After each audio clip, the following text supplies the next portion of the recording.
The world is changing faster than I ever dreamt imaginable. And every day the changes and the discoveries and the threats are of huge proportions. Governments and the mainstream media produce lies with startling ease, and like magicians they distract us by fiddling around with their left hand so that we don't see what they're doing with their right hand. They keep us bewildered and confused, and it's impossible to believe that the disastrous changes and the damage being done could be anything other than deliberate. The biggest and most outrageous lie is, of course, the seemingly permanent suggestion that the coronavirus is an unprecedented threat to our health. Recently, the BBC's main headline on its website screamed the news that the global number of people infected with the coronavirus had reached 10 million. This, we were presumably supposed to believe, meant that the coronavirus was definitely a major threat to our health, our world, our future, our everything. But what I didn't see on the BBC, and indeed in the mainstream media in general, is the fact that according to the World Health Organization, the number of people who caught the flu last year was 1 billion. Billion with a B. And 1 billion is exactly 100 times as much as 10 million. The significance of this, of course, is that the death rate from COVID-19, the disease caused by the coronavirus, which has destroyed the world as we used to know it, is pretty much the same as the death rate from the flu. Remember, back in March of this year, Dr. Anthony Fauci, lead member of Donald Trump's White House coronavirus team, wrote, open quotes, "The overall clinical consequences of COVID-19 may ultimately be more akin to those of a severe seasonal influenza." Numerous other doctors have confirmed that the death rate with both diseases is much the same, 0.1%.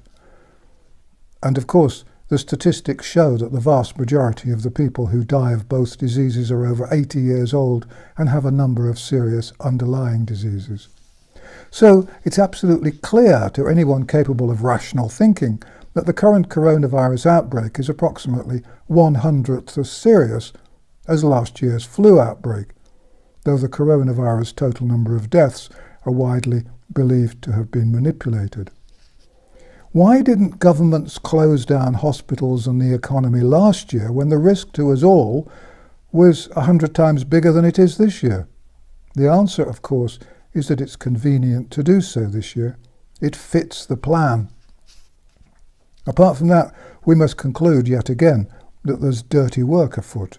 What's happening is very, very sinister.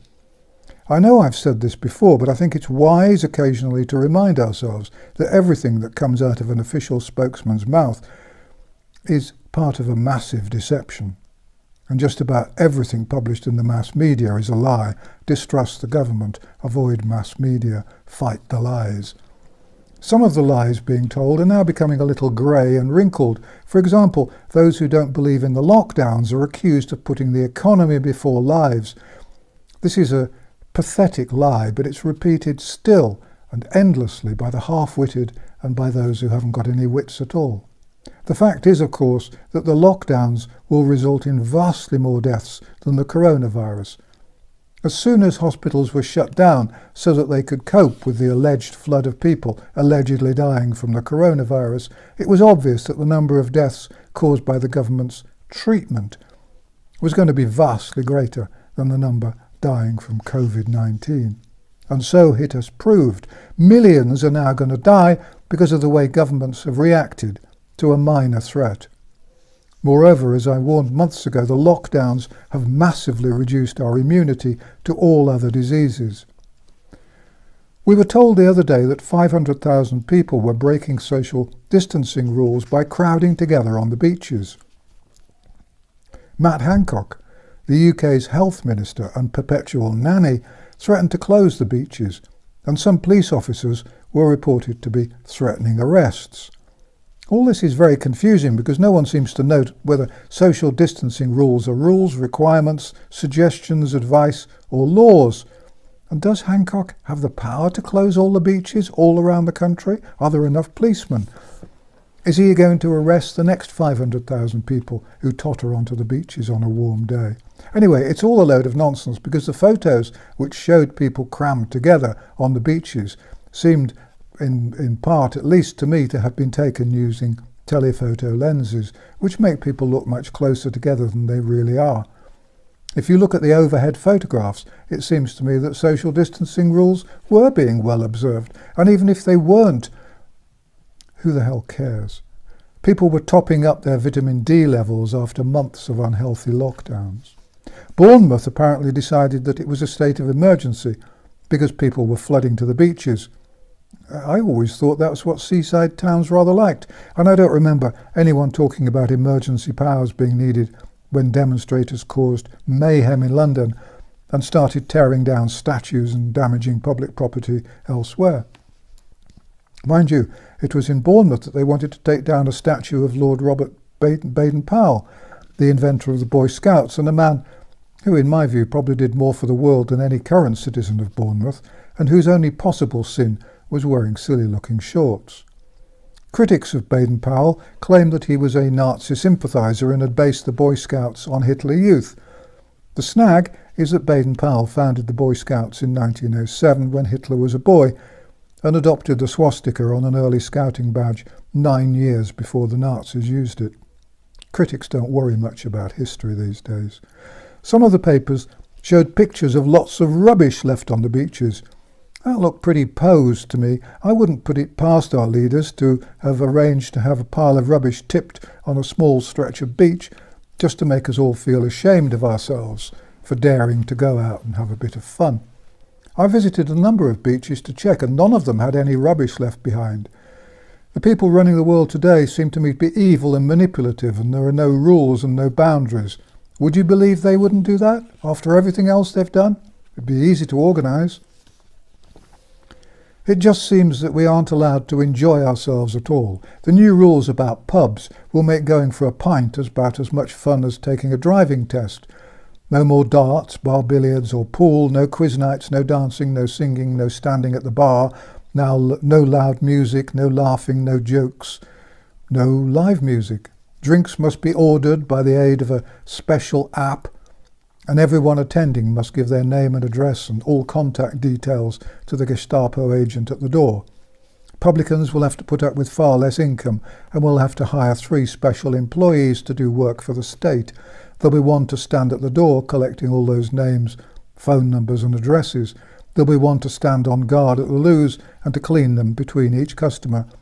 And there'll be one to make sure that everyone's sitting quietly and neatly at their designated table and not moving about or making too much noise. I jest not. This is the new world order they want us to accept. It's part of the process of extinguishing all fun and pushing us all towards depression and suicide, and an ever-growing sense of fear. They know, because the psychologists have told them this, that when we're depressed and fearful, we will be more obedient. Have you ever watched the animals in a zoo? After a while, they become stuck in their routines. They lose their personalities and their sense of adventure. They become like robots, pretending to be animals. Oh, and the rules about weddings, getting married, were devised by someone who presumably got the word wedding mixed up with the word funeral. We're being told that councils all over the country are going broke because of the coronavirus. It has, it seems, in some strange way caused them huge financial losses. Really?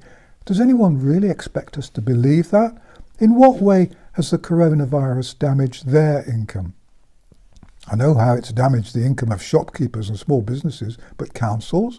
It didn't help, of course, that the malevolent idiots running the councils closed all the car parks to stop people going for a walk in the park or on a beach, but they've been making tons of money from parking fines to make up for that. Services have been reduced, not enhanced, so precisely how has the coronavirus reduced their income? Is it remotely possible that the councils were already going broke, largely because of the huge salaries and pensions they pay themselves? And is it possible that some of them are just using the coronavirus as a handy excuse to cover up their own greed and incompetence? Is that remotely possible? I've long felt that councils are on the whole run by people with a collective IQ lower than their average shoe size, and nothing that's happened recently has dissuaded me from that notion. Whatever the truth, they'll doubtless use the coronavirus as an excuse to increase their charges and reduce their services. Here's another lie that's been going the rounds. It's been said that anyone who questions the government's rules about the coronavirus is a psychopath, and it's being said that this is based on research. One headline I saw was, open quotes, "Psychopathic traits linked to non-compliance with social distancing guidelines," close quotes. Well, I looked at the original lengthy paper upon which this smear campaign was based, and here is what the author actually concluded. Open quotes, "The results do not," and these two words "do not" were underlined in his paper, "mean that it is mostly irresponsible and inconsiderate people who spread viruses. The results do not," and again these words were underlined by the author, can't remember whether it was a him or her, "mean that people who contract a disease like COVID-19 have maladaptive traits." So that was more fake news. Everywhere we look there are lies, and the lies are all coming from governments and their agents. Why would they want to lie so much to terrify people unnecessarily, unless they were planning to take over society, oppress us, and remove the last vestiges of our freedom? There are bad things happening here. All of them have been planned for a long time, and those of us who can see what is happening must unravel the lies and identify the people behind them. And it isn't just Bill Gates, though if I was making a list, he'd be pretty high on my list. The apocalypse to fear has nothing to do with COVID-19. It's the plan that preceded COVID-19 that we really need to worry about. Was the coronavirus deliberately engineered and released to trigger all this? Or was it just a serendipitous occurrence, the rather modest event that the evil deep state dwellers had been waiting for and could use as an excuse? Almost every year there's a nasty new bug around. It was to be expected that there would be one this year as usual. I don't know the answer, and at the moment I don't think it matters. We have more urgent things to worry about. The purpose of the coronavirus crime is now clear. It's a takeover of our world and our lives and the destruction of our freedom, our rights and our culture. If we don't continue to spread the truth far and wide and to persuade the mass of people to understand what's happening and that our governments and the mass media are lying about everything, then the future's bleak. Indeed, I don't think it's any exaggeration to say there is no future. But the bastards haven't won, and we're not going to let them.